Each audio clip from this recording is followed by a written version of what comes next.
Okay, good morning, everyone. Let's call our meeting to order. Madam Clerk, will you do the roll call? Tom Duffy. Here. Stacy Hessel. Here. John Righeimer. Here. Brian Bissonette. Here. Chris Rutz. Here. We have a quorum. Let's go. Pledge allegiance to the flag Of the United States of America and to the republic for which it stands, one nation, under God, indivisible, with liberty and justice for all. We thank you. Have we had a third compliance? This meeting has been noticed to the public and news media as required by section 19.84 of the Wisconsin statutes. Okay, thank you. Let's see the meeting agenda. Does anybody have any additions or corrections to the agenda? Now we'll bands as presented. Let's go to public comments. Is there anyone here who wants to be heard who's not on the agenda? Linda, we're going to hear you later. Okay, let's go on to the minutes. We have the minutes of the last meeting. If someone can move to approve the minutes. So moved. Okay. Okay, any discussion? If not, all those in favor say aye. Aye. Hi. Opposed, no. Very well, carried. Okay, on to the fair association report. We have no one here on the fair. So we'll move on to the University of Wisconsin Extension. Cheryl, you, Lori. Good morning. Okay. Sorry, I've been yielding my mic to Aretha. She's presenting to you and updating you today on everything. So I'll let her speak and then I have a couple things at the end. Thank you, Lauren. So I have, I want to stop there on the Christmas program that is coming up. It will be on September 21st at the fairgrounds. And this is just a regular collection as we have every year. The only difference that we're working with Julia, Health and Human Services Department, to possibly see if we can offer needle collection and EpiPens. So they have to kind of figure out with their department, and hopefully we can have a station for that this year, besides the medical collection, medication collection on site. And then all the hazardous stuff that people will be bringing in. Businesses have to register for this event, but the event is open to households and no registration is needed. We're going to work on getting this information to the radios 3 weeks before the event, as our budget allows for the marketing, newspapers, radios, and hopefully we'll get to see more of that soon. And another program that I have, we're offering courses with LCU College, very soon to be university. And so this is a continuing education for adults who want to build some professional development skills. Our leadership program is coming up in September. We have introduction to grant writing coming up in October. And November will offer advanced grant writing classes. This is a course that is a 16-hour course split into 4 sessions for 4 hours. And those who would like to receive a credit, get credit. Otherwise, we have a lot of individuals from nonprofit organizations. If they want the credit, we provide that as well through the college. So we wanted to update some of these programs that are coming up in fall, and I will share more if you have any contacts that would be interested in learning these skills. We would like to have those adults or people in our class, individuals in our class. And we have Andy Donahue. I don't see, and then EDC, yeah, David Fleming was supposed to join. I don't see him, but I see, is it WEDC? And then Andy Donahue. And I don't know who would like to go first, but I'll pass it on to my colleagues. Andy is with a small business development center with UW Superior, and WEDC. I'm working with them. They have some programs that are for Northwest Wisconsin areas through Wisconsin Economic Development Corporation, and possibly see when we can have some partnerships for economic development programs together. How are you doing on your grant program? How many have signed up for that? So for this small grant writing that I offered, which was 1 hour, just like what not to do, what to do. I had 18 people sign up, but only 5 logged in. But for the courses, which is a longer program, more hours, and they're during working days, we have up to 20 people sign up from everywhere. We had during COVID, it's virtual, and virtual offers opportunity. We have people from Michigan, Pennsylvania, California. So it's through the college, but it goes to, I guess, the contacts, and then from the contacts goes to their contacts, I suppose. So we're doing very well, and we offer this at least twice a year. And during this class, we share, Amber, my colleague, is a co-partner in this teaching. We both have skills. We kind of wanted to share that with people who would like to learn the skill or continue developing the grant writing skill. She's more on the writing side because she's very successful in grant writing and receives a lot. She's getting a lot of funds for programs, and I sometimes review grants, so I share what is behind the scenes when people apply, what the reviewers are looking at, what funding organizations are looking at. So we kind of piggyback each other, trying to both share our skills in that sense and help people to get some funding. And we did have some organizations that took our class and they applied successfully and received their funding. Do you have any report on the farmer's market? How is that? Very well. I have been there last time. They moved for 2 days during lumberjack to that empty lot. I think Elcio owns it, from what I know, the rumors, or I mean, I haven't talked. It was wonderful. It was wonderful, perfect. But Gloria, she manages the farmers market right now. She also is looking at the location because it's like intersection with 2 roads, two main roads in the county, in Hayward. She is not sure if it's for sale or if she moves the market in that location, but at the moment she just wants to keep the lumberjack. And from what I heard, she's working with Berkeley office. Maybe they will build the pavilion. We don't know. It's all in negotiation stage, but I think they're doing wonderful with moving to the new location. They have many more vendors. And I think the crowd that they wanted to get like some years ago, they're getting the crowd that they were targeting. Okay, then we're gonna hear from what? From Andy, yeah? Andy, can you hear us? I can. Good morning, everybody. Is it okay if I share my screen for a few moments? Sure. Perfect. Give me just 1 second here. All right. Good morning. Like Ariga said, my name is Andy Donahue. I'm the director of the Small Business Development Center at UW Superior. Ariga and I have been partners and collaborators really for about my tenure with SBDC, so about 7 years or so. She's been a great resource and collaborator in some of the projects that we've worked with Sawyer County. So I just want to take a few moments, kind of introduce myself, explain some of our programs, what we can offer for your entrepreneurs in Sawyer County. Some of you might be familiar with the Wisconsin Small Business Development Center Network. Some might not be. So I just want to take a few moments just to kind of reintroduce ourselves. We have 13 centers across the state. Most of them are on the UW campuses across the whole state footprint. We are nationally accredited member of America's SBDC. So we have been around in Wisconsin for about 42 years, since 1980. As you can see on the map here, we're the northernmost center of all the 13. Most of the centers itself are in the mid to southern part of the state.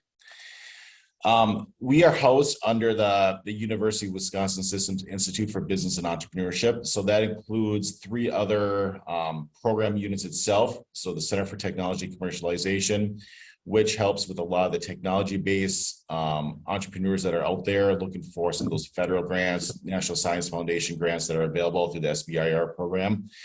We have a sister organization called the Food Finance Institute, which really deep dives into the scalability of food and beverage business owners. And then we also have the Business Dynamics Research Consortium, which is really more of a research arm of the institute itself. All of us work really hand in hand together to really focus on the Wisconsin idea and making sure that we're able to help those entrepreneurs in any part of the state, not only in the southern part, but also our northern entrepreneurs here in northern Wisconsin.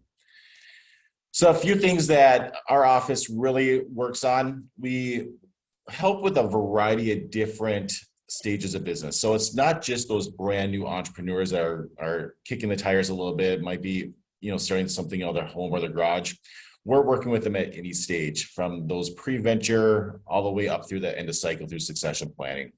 So we're here to help them get launched, but also then be their working partner, throughout the years of their business, help them with marketing research, marketing plans, second stage aspects of expanding their business.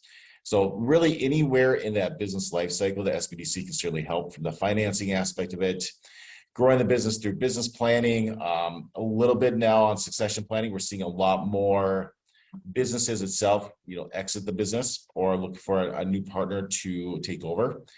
But then also, at the end of that cycle, really walk them through what it looks like for them. As I mentioned, business planning, financial management, marketing, sales growth, capital access, management, strategic planning. All of this is at no cost to the entrepreneurs that might be in your county itself. So that's the one thing that, we kind of joke about, and clients of ours always ask what the cost is going to be. And we're proud to say it's at no cost consulting for them. We do have a few programs that I'll mention here in a moment that do have a cost to them. They're just more educational programs that they can enroll with them. But the general business consulting that is offered through the SBDC is at no cost. In itself, we help about 300-ish clients per year. And start usually a system starting about 23 to 25 businesses on an annual basis. So we're seeing entrepreneurs really spread their wings more and more, especially during this post-COVID pandemic. We're seeing a lot more entrepreneurs that want to try something new and really take that idea that they may have been able to concept and bring it to life. So a little bit about 2021, as I mentioned, last year we did about 23 new businesses. Help clients obtain $6.8 million in capital. So that's between their own equity, bank lending, revolving loan funds, CDFIs, grants that were available. So nearly 7 million. And then 300 clients of them received consulting by our office. And our office is just myself and then Emily Shaneborn, who is our outreach specialist consultant that works with a variety of clients itself. This year to date, we're pretty much on the same trend. 11 new businesses that are created, 4.2 million in capital of that equity, and then about almost 150 clients so far year to date. This is as of mid-July. So right on track for the year of the same successes we had in 2021. Just a few programming opportunities that your entrepreneurs might be interested in. We hold a virtual first steps in starting a business 4 times per year. You'll be able to see the dates here, but our next one is in about a month, September 12th, 2022. These are held via Zoom for 2 hours. This is a really high level overview of just about entrepreneurship and some of those foundational blocks. So, what's the type of entity they should start? What are some of the marketing opportunities they should look at? How to start creating that business plan or that business model canvas to really kind of look at that business aspect and see if starting a business is right for them. We do offer also an entrepreneur training program. We have held this in person or pre-COVID. Actually, we did hold 1 or 2 of them in Sawyer County as well. This one is still kind of a hybrid model. We're trying to reach more of the counties that we serve. So we're doing a hybrid model for the first 5 weeks on Wednesday evenings. And then we will have an in-person event on Saturday, November 5th from 9 to 2 to really wrap things up. And then also we do have a QuickBooks workshop on October 13th. QuickBooks and marketing are 2 items that are coming up more and more.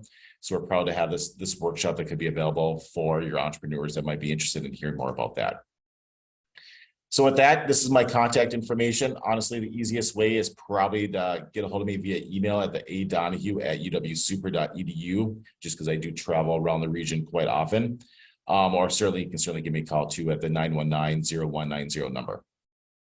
So with that, I can certainly turn it over to WDC unless there's any questions. Any questions, anyone? Brian, any questions? I don't. I was just writing down his contact information. Perfect. Well, thank you. I appreciate the invitation and look forward to helping your entrepreneurs. Thank you. Good, good. Thank you. Thanks, Brian, Andy.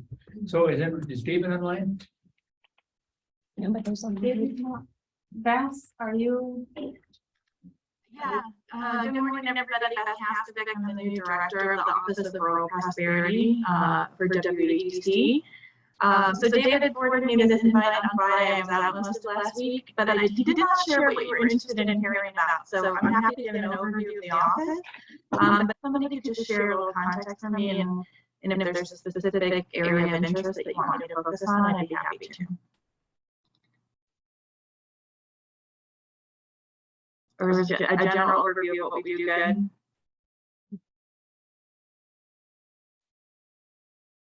Okay, anything else?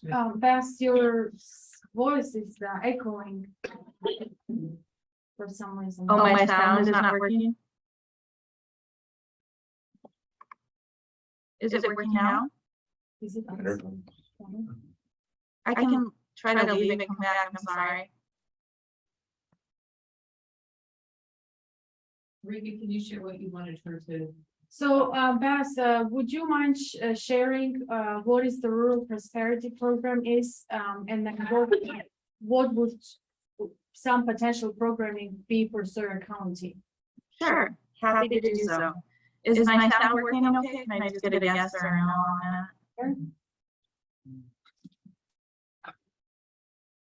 that? Yeah, I guess we'll go with that. If you have any information for later to share, the handout or something, perhaps emailing to Lynn for the committee, that would be great too. But if you want to share a few things, yeah, go ahead, please. Sure. Thanks, sorry for the confusion. So as I mentioned, the Office of Rural Prosperity, David Fleming is the local contact, and he wasn't able to be on the call this morning.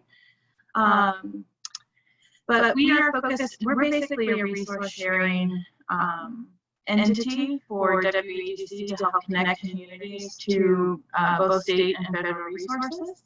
We have a couple of active programs right now that I want to make sure to share with you. But just to give you a little history for those who aren't aware, the Office of Rural Prosperity was started back in 2019, so it's a fairly new office. There was a commission report, the Blue Ribbon Commission on Rural Prosperity, that kind of gives an overview of why the office was created.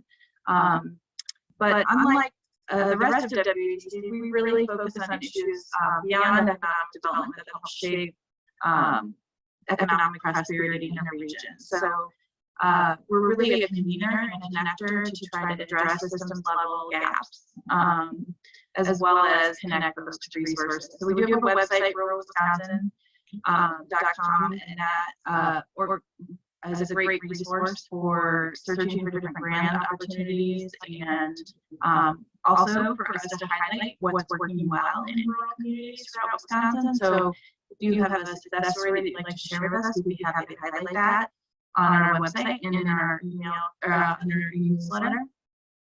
We have a couple open opportunities right now that I think would work well for Sawyer County. One is a cooperative feasibility grant. So if you have any businesses in the community that are considering a cooperative model and want to explore the feasibility of that grant is currently open, and I'm happy to email the links out to share with the community. We also are working with UW Extension on a economic development planning grant opportunity for communities between 1,000 and 7,500 in population. So if any communities within the county would be interested in that, UW Extension is promoting that application through August 15th.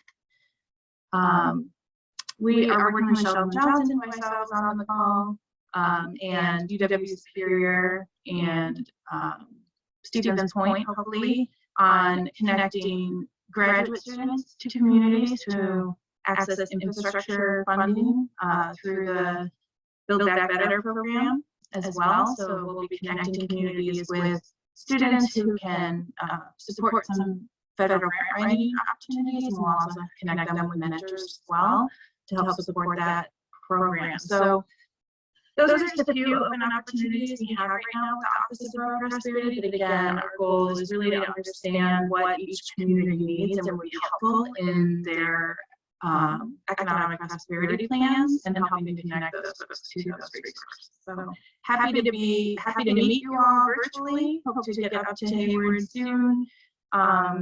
And happy to be a resource, and I will share those links that I mentioned to those different programs out in the email that I received. Happy to take any questions as well.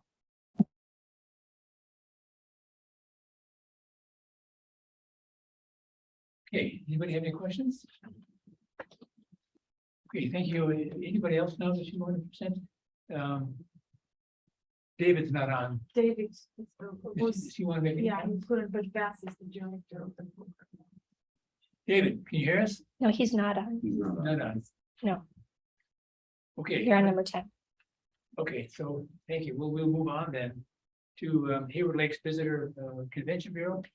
What Sherry's online? I am online. I apologize that I can't be in person.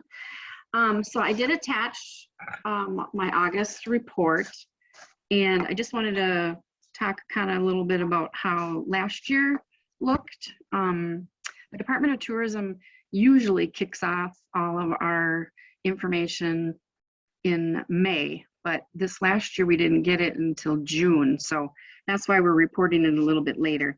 But total business sales were up 17% from last year to this year, which was released by the Wisconsin Department of Tourism. So that is good news. We're really happy about that. And then I kind of wanted to talk about the room tax collections. So the town of Hunter had an increase of 8.9%. The town of Bass Lake just started collecting in 2021. And then town of Round Lake started collecting this year. So we'll be anxious to see how all of that comes in. The town of Hayward had a smaller, they had a decrease in the amount of money that was collected, but after talking to many private homeowners, it sounded like many of them were using the property more than letting it be rented. So I don't think we need to be too concerned. It's just the pool was smaller for the rentals. So then I did a graph to kind of show you how we spend the room tax dollars. If you can see, like, I start with digital. And digital, if you're not familiar with what digital is, it just means it's online. So you either see it on your computer or on your phone or something like that. The PR is just, that's kind of some local stuff that we do. Public relations, it's called. And then print is still pretty big, but print usually has a digital component to it. Digital, I just kept digital, but print does usually have some digital that goes with it. Like something with like the St. Paul Pioneer Press would be in their newspaper, but it would also be online. So it kind of covers both. Radio and TV, we expanded a little bit on that this last year with bringing more room tax money in. Social media is getting bigger. So we're still doing some sport shows. We have a really good program because all we do is pay for the booth space, and we get volunteers to actually run the show. So we don't pay for lodging or food or gas or anything. We just pay for the booth, which is usually under $1,000, and we go to 13 shows. So that seems to still be popular. People still want to pick up our information, and they love to talk about, you know, when they were here last, or family memories that they have. The visitor's guide still takes a big chunk, probably $40,000 to distribute that, or to produce that, not to distribute it.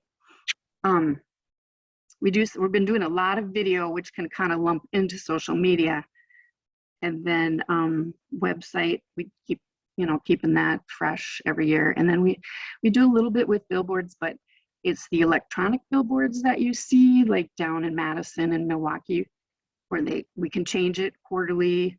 So it's seasonally, so we can do something for fall or we can do something for summer. So that's kind of what we're spending the room tax money on. We don't spend any money on any kind of capital improvements or salaries or anything like that. It's 100% marketing. So then underneath there is kind of the free PR. Sometimes, I try to keep track of all that. I'm sure there's a lot more that I don't capture. But the first one, talking about the Lumberjack Festival. So I just wanted to tell a story that during Lumberjack Week, we had a couple come in from New Jersey, and they were very talkative, and the staff was asking questions, and they're like, well, how the heck, did you end up here? And they said they were on an airplane and they saw a magazine. They couldn't remember the name of the magazine that talked about the Lumberjack show. And they were like, we had to come. We just had to experience it because the article was so good. So I just wanted to let you know that, that print is still important. And it actually brought a couple from New Jersey to come watch the Lumberjack shows for the first time. And they were in their 80s. So it's kind of a neat little story there. I also wanted to talk a little bit, I see on the agenda you have, on number 14, you have UTV ordinance update. And I wanted to just talk about how important ATVing is to bringing tourists to the area. Our website, haywardlakes.com, and I did give this information to Andy and Mike. ATVing is number 2 for the number of hits that we get to haywardlakes.com. And we also have atvhayward.com. So we have additional hits on that website. So I just wanted to remind you how important that is to bringing tourists to the area. It's just really popular. And the UTVs are just outselling the ATVs right now. And it just brings a lot of families to the area. So I don't know if you guys had anything you want to know. Let's see. Oh, we did have some really fun Facebook stuff happening this last month, and we had a local a guy catch a pretty big muskie in a lake, and we ended up reaching over 13,000 people with that post. So fishing is very popular still. People like to hear about it and know that they can still catch the big fish up here. And it was a 49-inch muskie. So lots of fun social media engagement this last month. Sherry, I have a question for you. On the Sure. on the room tax, there's a lot of our local hotels getting vouchers for people to stay there that are local, that may be homeless or in transition. Who pays the room tax then on that? Do you know that, or is that a different question I should be asking? Wow, that's a very good question. I just get the check from the township. So the township would know what the resort or the hotel would be paying. So like the town of Hayward maybe. So do you think that, I was just wondering if that was why it was down, if that's waived because it's a voucher, if that's something we can look into to see if Sure. it's still paid, even though it's not like a per room rate, but it's a voucher for a long-term stay. Just a question. So who do you get the voucher from? The state? I believe that there's a accounting program, and then through the reservation, they give vouchers. I think it's a transition either between homelessness or between rehab. So that's Okay. something I'm just wondering, I know Okay. a lot of our hotels are full and not necessarily to tourism. So that's just a question that I have. Oh, okay. So I can find out if they pay the room tax on that or not. I mean, I would hope maybe they wouldn't, but okay, I'll find out about that. I got lots of contacts with the hotels, so I'll just call somebody and find out. Thank you. Sure. Okay, anything else, Sherry? No, I'm good. Okay, any questions? John, any questions? No question. No? Good. No? Okay, good. Thanks, Sherry. Thank you. Let's move on then to Northwest Regional Planning. We got Sheldon on tap here. Sheldon, it's all yours. All right, good morning, everybody. Hopefully you can hear me well enough. Just wanted to capture some comments that were made previously by Andy and by Beth. Ken Pearson in our office here, whom you know and have seen either in person or online, works closely with Andy as part of his economic development efforts in the region. in particular in Sawyer County, working with businesses that are entrepreneurs or startup or expansion. So Andy and Ken have a great working relationship, and it's great to see Andy on the call today. And so thanks for your comments today, Andy. Beth mentioned this morning about a grant opportunity that the Planning Commission is engaged with WEDC on.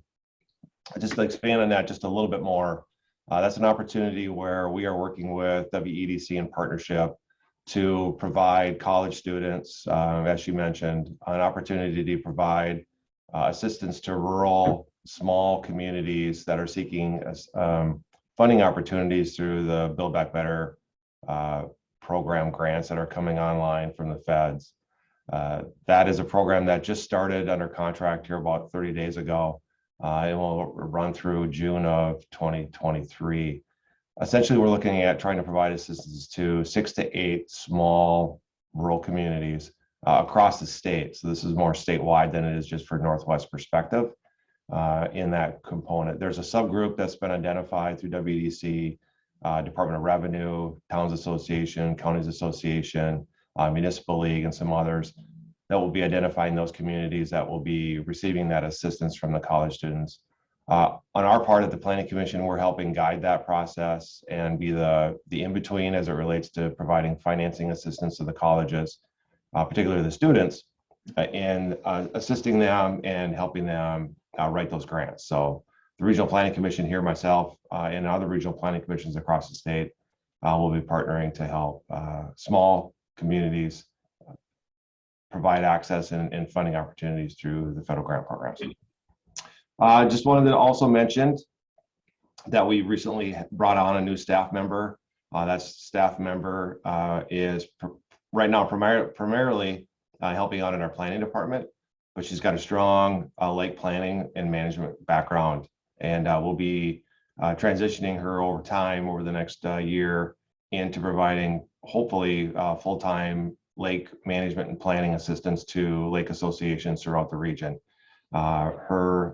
Megan Motter is her name. She's originally from the Price County area, currently resides in the Hayward area. And one of our other staff members, Emily Nelson, will be teaming up to really help lake associations in lake planning grant opportunities and grant writing and lake planning services across the region. So we're really excited about that program. It's been a long time since we've been able to have somebody in that capacity. Probably for at least the last 25 years, we've been kind of out of the lake planning program. We're really happy to get back into that right now. So that's been pretty exciting.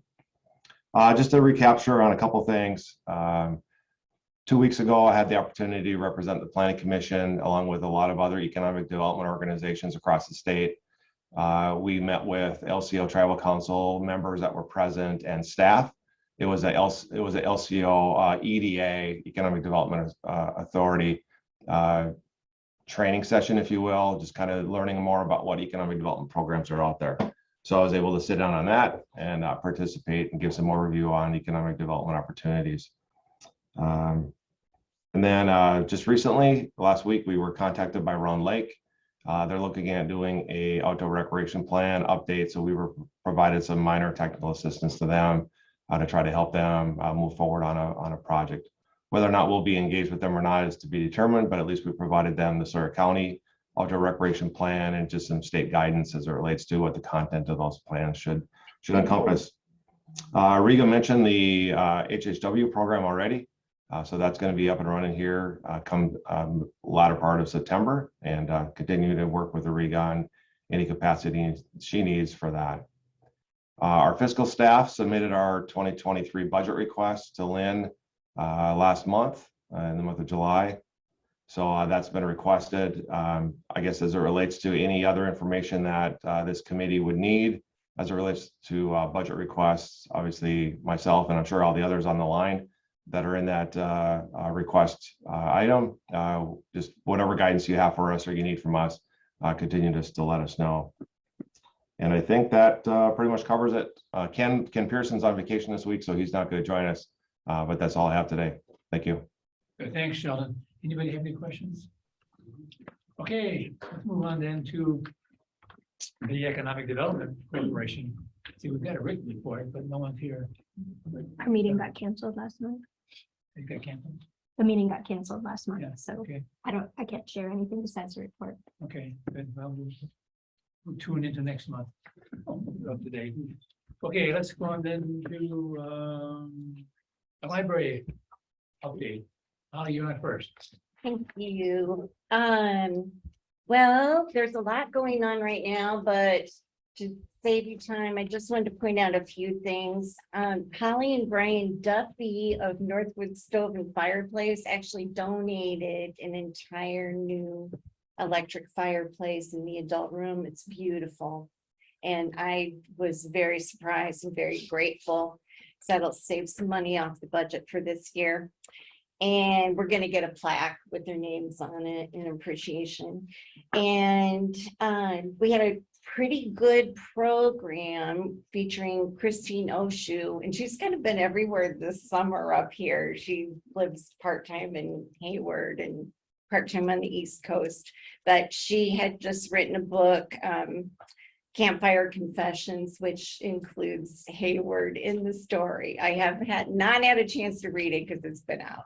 But anyway, it was very well attended. The meeting room was packed. And we also kind of co-hosted a Sawyer County Record meet and greet at the library. And I wish that they had created some posters or something, because there were only probably maybe 8 of us there, but we had a really good discussion and people were able to ask the newspaper questions about issues they're concerned about. So I think it could be a continuing community conversation. I think I will talk to the editor about that. And wanted to point out that even when our library is closed, we do offer services for our community. We have the nature trail and the outdoor classroom. And we have on that nature trail is also what we've discussed before, the storybooks that are changed out. During the summer, it's every week. In the fall, it's maybe once every couple weeks. And that has been one of the most popular things we have. We keep the Wi-Fi on 24/7. So we'll see cars in the parking lot late at night sometimes. The children's patio has games with very positive messages that Kelly Eggers and her high school art students had done. And we have furniture, and the gates left unlocked so people can use that on the weekends too. And we have a giant boggle game on the front window and a little free library that Northern Waters Outdoor School students had built. So it's kind of nice to be able to try to offer things when the library isn't open during its normal hours. So I'll keep that pretty short for today because I know we have a lot to go through. How is your reading program going this summer? It is almost done. We're wrapping up drawing names for prizes, and which is always fun. And we're finishing up this month with movies on Thursday mornings for kids. And how popular was the aquatic center option? I haven't heard yet, but Ann Larson, whom I brought last month, is going to give me the statistics. Okay, So that'll be really interesting. Who took, all right, thank you. Anybody have any questions? No, no, what's going on down there? All right, so we actually just finished our youth summer program this last Wednesday. So each participant is awarded a certificate and it's tons of prizes. I think that libraries are fortunate that we have local businesses that help, supply prizes or just give, whether it's with people that come and help from the community. We had a local church that provided all the snacks and drinks for our summer programming. Many of the activities that we offered involved team building and STEM activities. So the youth have lots of hands-on experiences at the library. Our adult reading program and teen program continues until the end of August. So again, we have local people that help support that. Our basement project should be starting, I think they said it was supposed to start around the 18th of August. But he said he would let me know a week before. So that would entail 3 days of work. Only 1 day will have to be closed just because they'll be spraying for black mold and they would prefer people not to be in the building for that for 24 hours. So hopefully it won't affect our services too much. However, we do have, virtual options for our services as well. Friends of the Library have added a couple of different fundraisers. I think we have one more coming up, which is our duck race on Labor Day weekend. And then of course we have our outdoor family movie nights. We've had 2 of them this summer and we have one more coming up Labor Day weekend as well. And I think that's just about it for now. We're starting our fall program planning and we work closely with the school district in offering activities. They have an after school program. They do a rotation down at the library where we're able to offer activities at the library and get you familiarized with the library in town and what we have. How is your fundraiser going for the? Well, we just did, they had Winterfest, I think just about a week and a half ago, maybe. So we did a food booth there, so that helped fundraising. I mean, it's 500, maybe 1,000 here and there, so. And you have to raise how much? Well, eventually 26,000. Yeah. So it takes time and we knew that would be, fortunately, there are some added costs that we didn't get in the loan. Like we have to have some electrical work done so that the equipment that they have downstairs to keep a dry space are on different circuit breakers. So we have some extra things like that, but we'll work on it. Good. We'll just keep trudging along. Good, thank you. We haven't done a community or outreach for funding yet.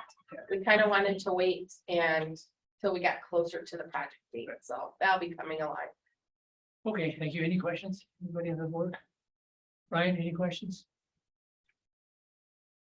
No, Okay, let's move on into the motorized trail report. Who's gonna take that subject? Okay, Well, as you know, we received, our alliance received the formal letter from Gary Getter. There was a new ATV ordinance that we mentioned at last month's meeting. So we have a deadline of October 4th to submit our response to that ordinance and what we would like changed. Our committee has been very busy, meetings, a lot of meetings, a lot of input. We're trying to put together a final document, but we want to think it through, of course, and present a good final document. And we feel that some of the items on it are a little more restrictive than we would like, so we have a lot of suggestions. And then the other thing we are working on, or I've been working on primarily, and I'm sure our committee is going to also work on it, but we would like to put together a comprehensive report on motorized vehicles and how they affect our economy here in Sawyer County. Part of that is going to be an extensive survey that I'm working on through NORTAC. So it'll be a multi-county survey, but the data that we collect will be from the Sawyer County area. I'm excited about that. It'll be a little more time consuming. I wish I had all this data like now. But these things take some time to process. We are looking at possibly hiring a company to do the survey just to make sure that it's not questioned or the data isn't questioned. So I think I'm going to suggest that route at our next NORTAC meeting. And I'm excited for that data. I've still been collecting data on the traffic counters for the ATV summer use. And I just moved all the counters over to the eastern part of the county just last week. The data up in the Sealy Hills and the Northwest region here is surprisingly very high. We're getting counts of, almost 200 a day on many of the trails here. That's phenomenal. Most of the traffic is happening between Thursday and Sunday, as you would expect. but we get a lot of traffic during, Monday, Tuesday, Wednesday, when you wouldn't expect it. So, I don't really have anything else. Oh, there's a large ride going on. I was hoping they were gonna make their way to the Hayward area. I've been in contact with the gal, Kristen, who's putting it on. It's a ride safe event. And it's based out of Heartwood they have a Trigo address, but it's west of Minong. And over Labor Day weekend, they're going to put on like a music festival. It's an entire weekend. You can camp. They have a lot of activities. And on August 27th, they're doing an organized ride out of that location. And I still think they're going to make their way or loop into the Hayward area. I'm not sure yet, though. And the proceeds from that benefit are going to go towards purchasing helmets for young kids, because the organizer of the event lost her nephew in an ATV, her 11-year-old nephew in an ATV accident, I think back in 2013. So it's a very worthwhile benefit. They're planning to do it yearly. This is the first year they're doing it. So, myself and another member of an ATV club that knows her personally reached out to see if not this year, if next year, we can organize something based out of Hayward as well. I think it's a worthwhile cause. So that's about it, unless you have any questions. Okay, John. On the ordinance, who's creating that ordinance and what's the summary of the things that you find restricted? Gary Geddard, the highway commissioner, Works for the county. yes. Okay. What he did is he took the ordinances, he looked at all the Northwest region ordinances, and he just picked things out of their ordinance to compile his ordinance. Some of the things we find restrictive are we have a list, but the main items are, they only want to allow us to request ATV routes on county roads one time per year. And we feel that's too restrictive. We have, in the past, when routes were asked for, it was mainly to connect businesses, but we're seeing a change. People want to be able to ride from their residences to the trail systems, and that means riding on roads to get there. They don't want to trailer to a trailhead anymore. They just want the luxury of being able to ride. The UTVs have become kind of a novelty. People like to just jump in them, go to dinner, things like that, not even necessarily go to a trail and go trail riding. So a lot of the requests we receive are from people that just want access to the trail system. That usually means riding for at least a short distance on a county road as well as township roads. So we feel that by only allowing us to ask for a new route one time a year is unreasonable, because we don't feel we're overtaxing any one committee with our route requests as it is. So they want us to request those in January of every year, but to me, it even further delays residents' requests, because you can't even do signage until it's thawed in spring. So it's even further delayed. You're talking, quite a delay. We don't know what the county's perspective on this. What's their reasoning for these restrictions? Safety? Well, Gary, I had a meeting with Gary Geddard, a very good meeting. And, we went over some of these things, but because our committee hadn't finalized what our changes are, I didn't go into a lot of detail other than to hit on a few points. And that one, he said, well, I took that out of, some of the other counties. So he was trying to just formulate this ordinance, and he had to have a starting point. So do you feel there's this, or you think could be cooperation there? I think there could be cooperation. That's my feeling in working with him on a few of the other points as well. And my other question is, and then I'll dominate all this, but this study, which I think is a great idea, you're paying for that, your association. Or the county? I don't know who's paying for it yet. We are all volunteers, and I think I've been putting more time into this project than I have been working. So, we're looking at different sources for funding. There's some grants through the snowmobile, various snowmobile enterprises, Ski-Doo and But things like that. these are We're non-government, looking- these are non-government funds you're looking to, Right. which I think is Right. commendable. I mean, I'm still trying to learn here, but everything I hear, and this is not offense to anybody. Government supporting everything. This is, we're hearing is the number 2 economic driver here. Some pushback, good or, meant to be, not meant to be, you know what I mean? Right. And they're funding it. To me, this is what our committee is all about, is to get behind to really smooth the way for stuff like this because of the economic impact on it. And so I think we should grease the wheels as much as we can to help the ATV situation. So I would appreciate it. keep up the good work. One thing I've learned through the NORTAC meetings, which are, the multi-county meetings, is a lot of the counties that I attend those meetings with, their counties seem to have a vested interest in the motorized sports, where they are putting forth money and funds and assistance. And I don't quite feel that way in Sawyer County. I'd love to see more input. Yeah, I'm kind of stringent on government funding, but I think what you're doing is fantastic, and I think we shouldn't be an obstacle. And if anytime there's a cost benefit analysis that we can show there's a return, then it is worth the investment. Yeah. Within this group, so Thank you. I like what you're doing. Well, who else is supporting these respective ordinances besides Gary? Is it the DOT or the state at all?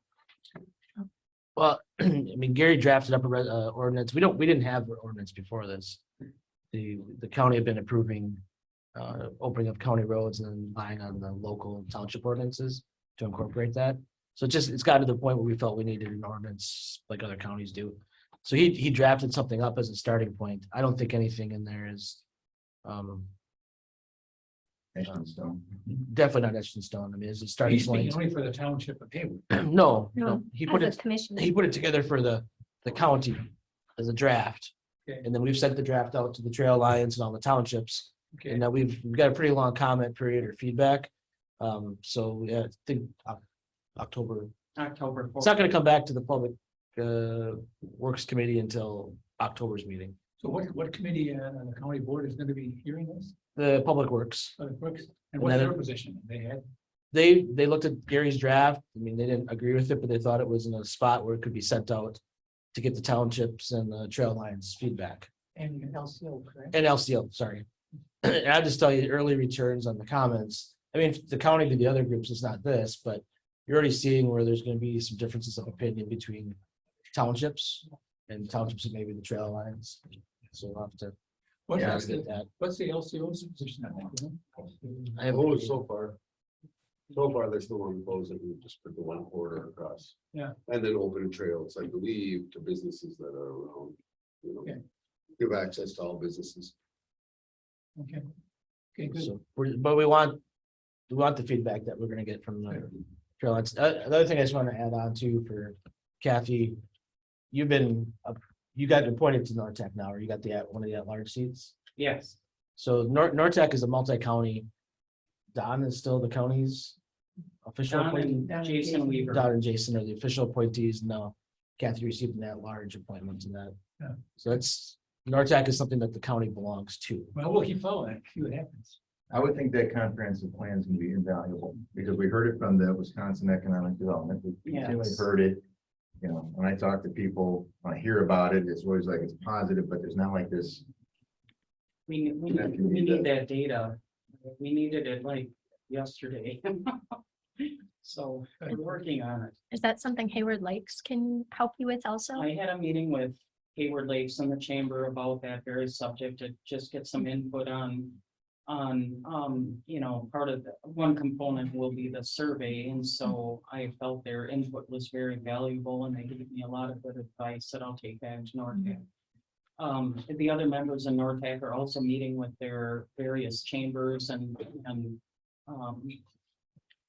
business people as well, so that when we get to our next meeting, well, the committee I'm on through NORTAC, which is the committee that's developing these surveys, hopefully we'll have a good base at the next meeting and can move forward. Of course, one of the questions will be funding, because I think they will as well come back to the meeting with the plan that we should hire somebody to do a professional survey versus us just throwing a list of questions together and then have it be questioned, have the data be questioned down the road when we are trying to use that data to obtain, whatever it is we're going to use that data for. So it's just in the beginning stages. There's a lot to learn. I haven't done a comprehensive plan like this in forever. But our Spino Lake's got restrictive ordinances out there. Are you working with them at all, or? Since that ordinance was sent out to all the townships, this is probably going to be the busiest week of my entire life, because now it's on all the agendas. And so we're trying to figure out within our committee members who is going to attend, so that each town board meetings, so that we can address any questions they have and things like that. The townships, a lot of the townships have been opening or proposing to open all the roads within their townships. That's been happening. It's a work in progress. There are, some questions within the tribal boundaries and things like that. But I see in the future, and I hope in the future, that many of the roads within our communities will be open, and it'll take care of the problems that we encounter with people asking for routes and asking for access. It'll also divert ATV traffic from one single road that's open through a community, and it'll spread it out to other roads, so there won't be as many people saying, oh my gosh, I'm driving to work and there's a line of ATVs on this one road and every day. So we're hoping that helps. I don't know where it's going to go. We have a lot of work to do with the townships, and talking to them to see what we can accomplish. Good luck. Thank you. Okay, let's move on then to non-motorized. I think I've handed out to each of you a copy from Ben Fox of the week on the Lumberjack show. I think it was the largest I've ever seen. They started out on a Wednesday with a comedian show with this Charlie Barons. It was a sellout crowd. And then the next 3 days, also huge crowds. Championship Saturday, also a sellout crowd. So Ben gave us an estimate of nearly 10,000 visitors for that week. So it's huge. Upcoming now, they're working on the trail, cutting the grass. And the next run is going to be on September 23rd for the Berkey Trail Run. And that's going to be the national marathon, half marathon championship. So a big crowd is planned for that also. So they've had a busy summer also. Okay, so let's move on then to broadband. Andy, I think it's your show. Yeah, just kind of just spending time getting the word out to the local providers that I'm the contact at the county, which most of them knew, because we're working on dispersing the broadband grant funds that were approved last year, and then talking to the ones that were awarded grants this most recent round and what their timelines are. Participated in the Town of Draper meeting, which I think was before this meeting last month. We've been also working with LCO has a broadband coordinator, Tara Goki. We've been working on some things there, exchanging information. First kind of priority we've decided, or where we're headed though, is just as part of the PSC broadband grant process, the providers have to provide shape files to the state so that they can map those territories. We're also going to be getting those files so we can add those to our own broadband maps, so we can start to see where the gaps in coverage are. Okay, anybody have any questions, Andy? Okay, thanks, Andy, and keep us informed of what's going on. Let's move on then to the review of the board policy. Now it's our obligation to look at that board policy if we haven't had a chance to do that. See what additions or corrections or subtractions we want to make to that. And Linda wanted to be heard on this issue, so Linda, it's your show. Thank you, Mr. Duffy. I wanted to repeat something I've mentioned in the past, that the county has reorganized committees over the years, and it used to be an agriculture and UW extension committee. And a lot of that had to do with extension provides a lot of information and resources to support the agricultural community. And there are statistics on how that helps not only Sawyer County, but our surrounding counties. And so in the last reorganization of committees, agriculture got dropped altogether. Whether it's this committee or the land, water, resources management and forestry committee, I think a formal and official return of agriculture to a committee is appropriate, and possibly this one. And I think that's also reflected in the wording change there regarding the membership of this committee. I think they're requiring 2 committee members in this committee to cross over with the Land and Water Resources Committee, recognize that there's also an environmental side to agricultural work. Just as an example of the economic impact, and then also kind of community building, weekend before last on Saturday, there was a bison pasture walk in Burnett County, and it was attended by people from NRCS, Extension, UW River Falls, where they're doing forage trials. And again, it's towards making producers more profitable. And then it's also, the group is expanded to attracting people from like the Washburn County Lakes and Rivers Association. So it's kind of building bridges across groups that maybe normally would be perceived as being in conflict. And another economic impact can be demonstrated on August 23rd at the Spooner Ag Research Station is the annual Twilight Garden Tour. It's from 4 to 7. So in addition to the teaching and display gardens that demonstrate what types of plants and crops are being adaptable to this location, that station has also been running farm to table food plots each year. And the intent there is to demonstrate crops that local farmers can grow and then in turn sell to, say, our restaurants. And some unique product offerings for our restaurants.